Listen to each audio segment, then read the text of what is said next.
Alright, so here's an update. So what I did is I put the jug of salt with some calcium chloride in there.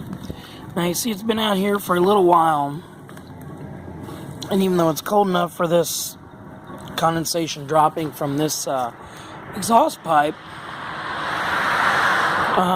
that drops and falls about 2 meters, just a little bit above 6 feet of distance on here onto the ground. And when this freezes, this is no problem, this is no consequence, because the ice will never build up under these weather circumstances to be tall enough to touch that pipe and freeze up and obstruct the pipe.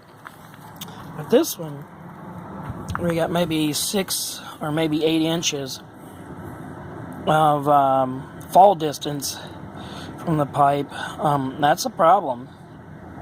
So I just take me a jug, cut some of it out. This is just like a milk jug.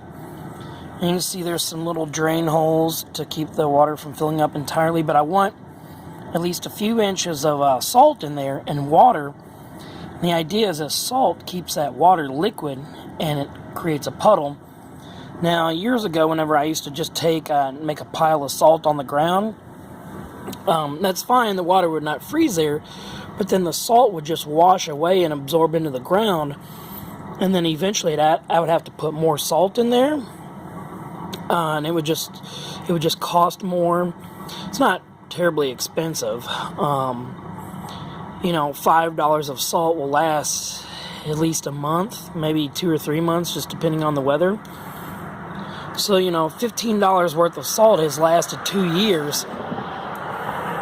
I mean, under these weather conditions, $15 worth of salt has lasted 2 years. And that's fine. But when I have a plastic jug here, the salt cannot wash away. It stays inside the container, and then it continues to do its job of keeping the water from freezing. And I've noticed, 10 degrees below freezing, and the water is still liquid and flowing. And then if it freezes, then I just add some calcium chloride, and it melts it again and lets the salt do its job.